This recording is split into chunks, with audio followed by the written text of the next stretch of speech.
নেন এই না দেন। এই বেটা চুলে জল এরপর পানি পড়ে এর মধ্যে দেবো কেমন হাত পুড়িয়ে যাবে না? চুলা চলে করছি বন্ধ করছি, দেন এখন হাত দেন। এখনই তো পানি গরম এর মধ্যে হাত দেয় কেমন? ঠান্ডা হইতে সময় লাগবে না? বোঝেন যে ঠান্ডা হইতে সময় লাগে, তো এটা তো স্বাভাবিক, ঠান্ডা হইতে তো সময়ই লাগবে।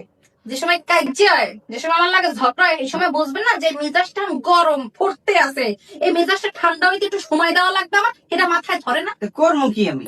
আরে পানি গরম থাকলে তো এটার মধ্যে ঠান্ডা বানাবার লোক এটার মধ্যে বরফ দিতে হইবে, বরফ দিলেই তো মনে করো এটা ঠান্ডা হয়ে যাইবে। তা দিতে পারেন না বরফ? তো কিভাবে দেবো? ঠান্ডা পানির মধ্যে যেরকম বরফ দিতে হয় বোঝেন, যখন আমার মেজাজ গরম থাকে এই সময় বরফটা দেওয়া বোঝেন না? কি কায়দাটা কি?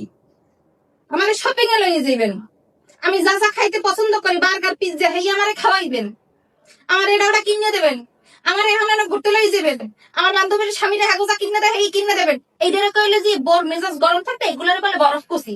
এই মাথা মোটা তো এই তো মাথায় খায় না কিছু।